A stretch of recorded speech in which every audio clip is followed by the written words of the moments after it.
César Sandoval du Honduras 3. De terrifiants démons scorpions prêts à tourmenter les terriens pendant la grande tribulation. Bienvenue frères et amis à cette heure. Gloire et honneur soient à notre Seigneur Jésus. J'ai très peur dans mon corps, mon âme et mon esprit. J'ai peur à cause de ce que le Seigneur m'a montré tôt le matin du 30 janvier de cette année 2018. Le Seigneur m'a donné une révélation de ce qui arrive sur cette terre. Je suis ici pour vous délivrer la révélation que le Seigneur m'a donnée afin que vous puissiez écouter l'avertissement du Seigneur.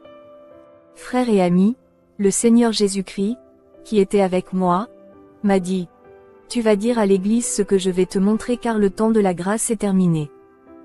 Le Seigneur m'a emmené en enfer et nous avons marché jusqu'à cet endroit où il y avait une très grande porte. Le Seigneur n'a fait qu'un seul geste de la main et la porte s'est ouverte. Ensuite, nous sommes entrés dans une dimension d'obscurité absolue remplie de démons sombres. Le Seigneur Jésus m'a dit: cette partie de la demeure des morts est appelée la vallée des démons. Le diable visite souvent cet endroit. J'ai demandé au Seigneur: pourquoi Satan visite-t-il cet endroit de temps en temps? Le Seigneur dit: avez-vous remarqué qu'il n'y a pas d'âme perdue dans cette partie de l'enfer? Et personne n'est torturé ici.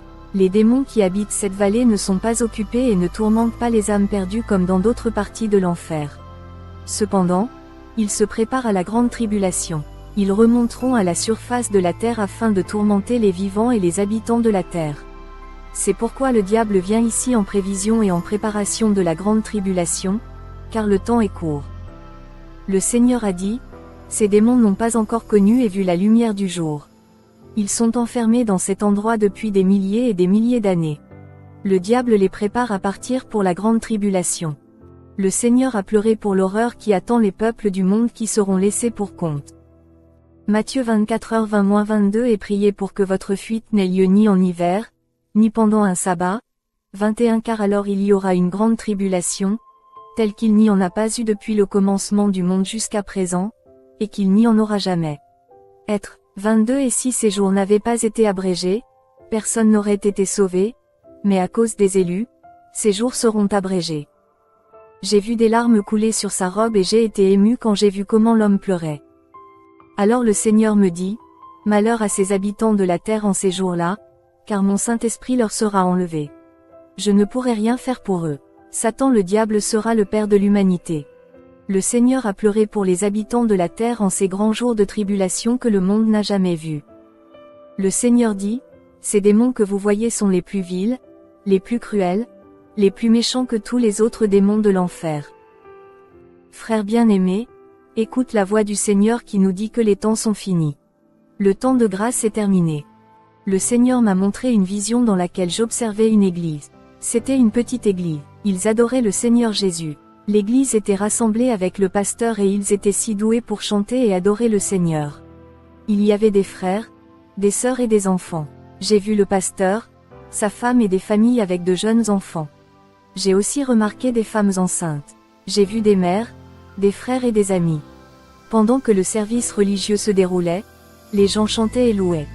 D'un moment à l'autre, j'ai commencé à constater que des frères et sœurs disparaissaient. J'ai vu le pasteur disparaître parmi les gens. Le leader qui menait les louanges a également disparu.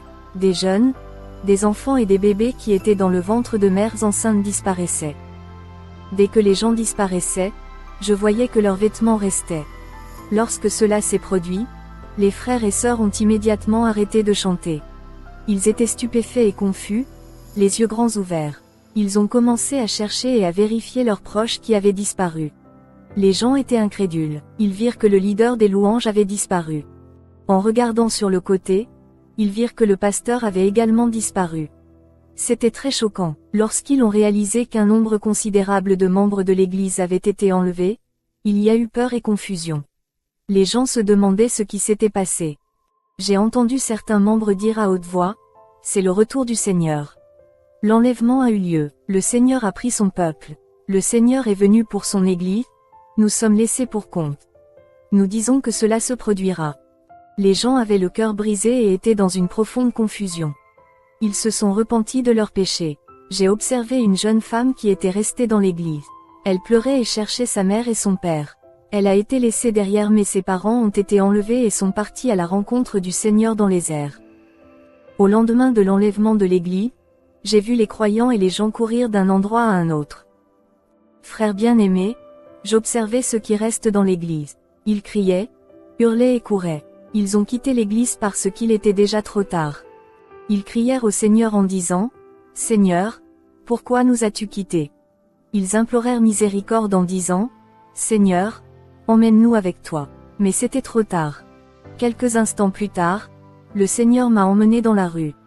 J'observais le chaos et la confusion en raison des grands événements qui se produisaient. J'ai vu comment les voitures étaient entrées en collision les unes avec les autres parce que les conducteurs étaient enlevés. Quand j'ai vérifié les voitures qui avaient eu un accident, j'ai remarqué que les conducteurs avaient été enlevés et avaient laissé leurs vêtements parce qu'ils étaient nés de nouveau. Ils ont été enlevés dans les airs pour rencontrer le Seigneur Jésus-Christ. J'ai vu le chaos sur terre. J'ai commencé à observer. J'étais avec le Seigneur survolant la terre. Soudain, j'ai commencé à observer un nuage dans l'espace, au firmament. La fumée se rapprochait de la terre. Je regardais ce nuage sombre recouvrant la terre. La Bible dit dans Apocalypse 9:1-3. Et le cinquième ange sonna de la trompette, et je vis une étoile du ciel tomber sur la terre, et on lui donna la clé de la fosse de l'abîme. 2 Et il ouvrit la fosse de l'abîme, et il monta de la fosse une fumée, comme la fumée d'une grande fournaise, et le soleil et l'air furent obscurcis à cause de la fumée de la fosse. 3 Et de la fumée sortirent des sauterelles sur la terre, et le pouvoir leur fut donné, comme les scorpions de la terre ont le pouvoir. Immédiatement, j'ai vu des milliers et des millions de démons émerger du nuage sombre de l'espace. Ce nuage sombre recouvrait une grande partie de la sphère. Le nuage était horriblement noir et couvrait toute la terre. Immédiatement, j'ai vu d'innombrables démons de toutes sortes et de toutes formes. Ils sont venus et ont encerclé la surface de la terre. C'est à ce moment-là que j'ai commencé à observer ces créatures envahir la terre. Ils ont couvert la terre et ont commencé à atterrir dans de nombreuses régions de la terre. Ils se mêlèrent aux habitants de la terre déjà dans le désarroi résultant de la disparition d'un grand nombre de personnes. Les habitants de la terre étaient mêlés à un grand nombre d'esprits maléfiques et étaient traumatisés. J'ai vu un homme de Dieu qui a été agressé par ses membres qui lui reprochaient de ne pas leur avoir enseigné la bonne doctrine et de ne pas les avoir préparés au retour du Seigneur. Le pasteur a été grièvement battu. J'ai vu un jeune homme qui se tenait au sommet d'un grand bâtiment. J'ai commencé à observer comment ce jeune homme et ses amis commençaient à confesser leurs péchés et se repentaient. Cependant, ce n'était pas le bon moment pour se repentir car il serait alors trop tard. J'ai observé le jeune homme et son ami au sommet de cet immeuble de 50 étages. Après avoir confessé leurs péchés, ils ont commencé à sauter du haut du bâtiment et à tomber. Ils sont tombés par terre et ont heurté le sol. En conséquence, leurs os étaient brisés mais ils ne pouvaient pas mourir. Ils souffraient de douleur. J'ai observé comment l'un d'eux a demandé, « Comment se fait-il que je ne sois pas mort ? Nous aurions dû mourir. Je préfère mourir que d'être tourmenté ici. » Soudain, en une seconde, nous nous trouvions à l'intérieur d'une toute petite église. Et quand j'ai atterri dans cette église, j'ai commencé à entendre les cris et la terreur des gens qui se lamentaient. J'ai remarqué que le pasteur de l'église avait été laissé pour compte et qu'il se lamentait parce qu'il avait été laissé pour compte. J'ai interrogé le Saint-Esprit à son sujet, pourquoi est-il laissé derrière ? Il m'a dit, aucun menteur ni aucune ténèbre n'entreront dans le royaume des cieux. C'est la raison pour laquelle ce pasteur est resté ici pour subir la grande tribulation. À ce moment-là, j'ai vu des membres de cette église qui étaient restés sur place. J'ai vu qu'ils se dirigeaient ensemble vers le pasteur et l'un d'eux a commencé à saisir son pied gauche et un autre a commencé à saisir son pied droit. Ils lui ont dit, « C'est à cause de toi que nous sommes restés ici. C'est ta faute. Nous sommes restés sur cette terre à cause de vous. Nous vous avons suivi, et à cause de vous, nous n'avons pas pu être enlevés pour rencontrer le Seigneur. » Ces gens ont commencé à lui arracher des parties du corps. Cependant, j'ai remarqué que le pasteur ne pouvait pas mourir. La parole du Seigneur dit dans Apocalypse 9:6, « Et en ces jours-là, les hommes chercheront la mort, et ne la trouveront en aucun cas, et ils désireront mourir, et la mort s'enfuira loin d'eux. » Bien-aimés, il n'y a maintenant aucune excuse parce que vous lisez ce mot. Ce n'est plus une excuse pour ne pas avoir entendu parler de l'enlèvement de l'Église et de la grande tribulation, car il sera bientôt très tard. C'est le moment. Le moment est venu car le Christ vient pour une Église sainte, sans défaut et sans ride. Aujourd'hui, c'est le moment. Aujourd'hui, il est temps de se rendre. Je vous préviens, amis et frères, vous qui jouez avec Dieu, parce que le Seigneur m'a montré que beaucoup de gens étaient laissés pour compte et qu'il y avait un énorme chaos sur la terre et dans le pays. Il y a eu un changement énorme sur cette terre en ces jours de calamité qui ne s'était jamais produit auparavant et qui ne se reproduira plus jamais. Plus tard, le Seigneur m'a ramené à la demeure des morts où ils étaient des démons enfermés en prison en enfer. Nous avons atterri dans la vallée des démons. Le Seigneur m'y a emmené en quelques secondes. Nous avons atterri dans ce lieu de tourment qu'il m'a montré précédemment. Quand nous sommes arrivés, j'ai commencé à remarquer que l'endroit n'était plus le même. C'était différent de la façon dont je l'avais vu lors de l'expérience précédente. Il y a eu un changement d'activité dans la vallée des démons. J'ai remarqué que les démons de cette section de l'enfer qu'on appelle la vallée des démons étaient mobilisés, assemblés et prêts. J'ai vu que la vallée des démons était claire car les démons étaient rassemblés en un seul endroit afin d'émerger sur la terre. J'ai vu que ces démons avaient hâte de remonter à la surface de la terre. Ils étaient sur le point de quitter leur vallée des ténèbres. Cette section de l'enfer appelée la vallée des démons était sombre et brumeuse lorsque je l'ai vue précédemment. Mais cette fois-ci, le Seigneur m'a permis de voir clairement ce qui se passait. J'ai vu que nous marchions sur une partie sèche du sol. À ce moment-là, j'ai vu des esprits maléfiques qui étaient détenus dans cet endroit pendant des milliers d'années. Ils étaient rassemblés en bataillons. Chaque esprit démoniaque de la section de l'enfer appelée la vallée des démons a rejoint les rangs d'un bataillon en mesure de se déployer à la surface de la terre. Ils n'ont jamais opéré auparavant à la surface de la terre. Soudain, j'ai vu ces mauvais esprits remonter à la surface de la terre par une passerelle qui les conduisait à la surface de la terre. J'ai remarqué qu'il y avait un ange démoniaque qui les commandait. Il dit au bataillon rassemblé de forces obscures et de démons, « Le moment est venu pour vous de vous lever. Le moment fixé pour envahir la surface de la terre est venu. Il est temps que vous conquériez et conquériez le monde des hommes.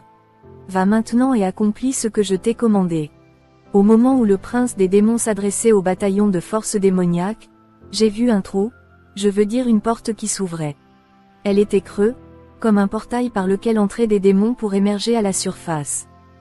Ce prince de l'enfer a motivé ses forces et a dit, « Allez, marchez, envahissez la surface, car c'est le moment. Notre heure est venue pour vous de marcher sur la terre et d'exécuter l'opération qui vous a été confiée. Allez, allez, vous y êtes préparés depuis des milliers d'années. Maintenant, allez prendre le contrôle de la terre car les habitants de la terre vont souffrir. C'est le moment. » J'ai observé comment des milliers de démons de l'enfer détenus en prison entraient par le portail les menant à la surface de la terre. Le Seigneur m'a transporté et nous avons suivi ces démons à travers ce portail qui menait à la surface de la terre. J'ai remarqué que ce portail qui partait de la vallée des démons en enfer menait à l'atmosphère de la terre. J'ai vu l'atmosphère terrestre remplie d'esprits démoniaques. Il y avait des démons dans l'air. Des esprits maléfiques émergeaient de la vallée des démons et montaient dans les airs. J'ai vu ces énormes démons qui avaient des queues de scorpions. Ils se sont emparés des habitants de la terre et ont commencé à les tourmenter. Il s'agissait de milliers de démons entraînés et préparés en enfer dans la vallée des démons pour infliger des souffrances aux habitants de la terre. J'ai vu un grand chaos sur terre. Durant cette période, le Saint-Esprit a été retiré de cette terre. Il n'était plus sur terre. En conséquence, les mauvais esprits et les démons ont pris le contrôle total de la terre. La porte de l'enfer était toujours ouverte et les démons quittaient leur vallée et descendaient. Bien-aimés, il n'y avait pas de paix sur cette terre. La paix avait été retirée de la terre parce que le Saint-Esprit avait également été retiré. Bien-aimés, lorsque la terre est tombée sous le contrôle des démons, de nombreuses personnes sur terre ont tenté de se suicider, mais la mort a fui les gens. Ils ne pouvaient pas mourir. J'ai vu la souffrance de nombreuses personnes et j'ai pleuré. C'était des lamentations. Les gens se lamentaient les uns les autres. Il n'y avait plus d'opportunité. Le Seigneur m'a demandé d'avertir l'Église de tout ce que j'ai vu et qui est sur le point de se produire. Jésus a dit, « Je donne à l'Église un peu plus de temps pour se repentir parce que le temps de la grâce est terminé. Il reste un peu de temps. Nous sommes dans la dernière génération du temps. » Frères et sœurs, si vous lisez ce témoignage, c'est le moment où vous pouvez venir à Jésus-Christ et vous repentir de vos péchés car le Christ revient bientôt pour une épouse sans tache ni ride. Pourtant, l'Église n'est pas prête. L'Église dort. L'Église recherche les plaisirs du monde. L'Église aime cette vie et tout ce que nous voyons sur cette terre. Le peuple de Dieu est concentré et occupé dans cette vie terrestre tandis que la Bible dit de poser les yeux sur Jésus, l'auteur et le consommateur de notre foi. La Bible nous dit de ne pas aimer le monde ni quoi que ce soit dans le monde. Si quelqu'un aime le monde, l'amour du Père n'est pas en lui. Car tout ce qui est dans le monde, les désirs de la chair, les désirs des yeux et l'orgueil de la vie ne viennent pas du Père mais du monde. Le monde disparaît avec ses désirs, mais celui qui fait la volonté de Dieu reste pour toujours. Il est maintenant temps pour vous de venir réfléchir au fait que le Christ attend que vous vous leviez et proclamiez notre saint évangile. Proclamez la parole du Seigneur à temps et hors du temps. Apocalypse 9:1-21 Et le cinquième ange sonna de la trompette, et je vis une étoile du ciel tomber sur la terre, et on lui donna la clé de la fosse de l'abîme. 2 Et il ouvrit la fosse de l'abîme, et une fumée sortit de la fosse, comme la fumée d'une grande fournaise, et le soleil et l'air furent obscurcis à cause de la fumée de la fosse.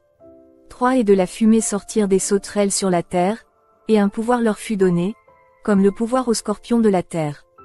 4 Et il leur fut dit de ne blesser ni l'herbe de la terre, ni aucune chose verte, ni aucun arbre, mais seulement les hommes qui n'ont pas le sceau de Dieu sur le front. 5 Et il leur fut donné de ne pas les tuer, mais de les tourmenter pendant 5 mois, et leur tourment était comme le tourment d'un scorpion lorsqu'il frappe un homme. 6 Et en ces jours-là, les hommes chercheront la mort et ne la trouveront en aucun cas, et ils désireront mourir, et la mort s'enfuira loin d'eux. 7 Et les formes des sauterelles étaient semblables à des chevaux préparés pour la guerre, et sur leur tête, comme des couronnes semblables à de l'or, et leurs faces étaient comme des faces d'hommes. 8 Et ils avaient des cheveux comme des cheveux de femmes et leurs dents étaient comme des dents de lion. 9 Et ils avaient des cuirasses comme des cuirasses de fer, et le bruit de leurs ailes était comme le bruit de chars, de nombreux chevaux se précipitant au combat. 10 Et ils ont des queues semblables à des scorpions et des aiguillons, et dans leur queue se trouve leur pouvoir de blesser les hommes pendant 5 mois. 11 Ils ont sur eux pour roi l'ange de l'abîme. Son nom en hébreu est Abaddon, et en langue grecque il porte le nom d'Apollyon. 12 Le premier malheur est passé, voici, il y aura encore 2 malheurs par la suite. 13 Et le sixième ange sonna de la trompette, et j'entendis une voix venant des cornes de l'autel d'or qui est devant Dieu. 14 Une voix disant au sixième ange, qui avait la trompette, délie les 4 anges qui sont liés près du grand fleuve Euphrate. 15 Et les 4 anges furent relâchés, qui avaient été préparés pour l'heure, le jour, le mois et l'année, afin qu'ils tuent le tiers des hommes.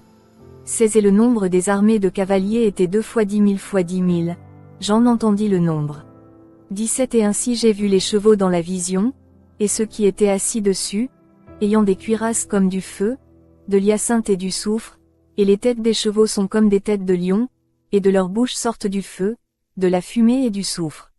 18 C'est par ces 3 plaies que fut tué le tiers des hommes, par le feu, la fumée et le soufre qui sortaient de leur bouche. 19 Car la puissance des chevaux est dans leur bouche et dans leur queue, car leurs queues sont comme des serpents, et elles ont des têtes, et avec elles, ils font du mal. 20 Et le reste des humains, qui n'ont pas été tués par ces plaies, ne se sont pas repentis des œuvres de leurs mains, afin de ne pas adorer les démons et les idoles d'or, et d'argent, et d'airain, et de pierre, et de bois, qui ne peut ni voir. Suivant, César Sandoval 4 Stephen Hawking en enfer, les démons de la grande tribulation, les démons des fausses visions et fausses révélations.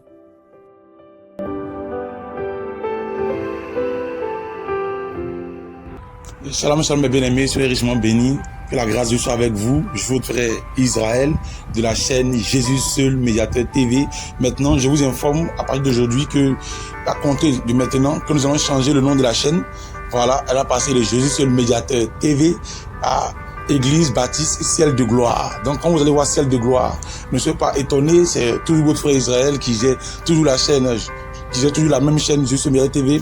Voilà, seulement que c'est le nom qui change. Le nom qui change, nous allons prendre maintenant le nom du ministère pour mettre sur la chaîne. Selon que le Seigneur nous a permis, nous l'a demandé, nous l'a mis à cœur. Voilà, donc soyez richement bénis.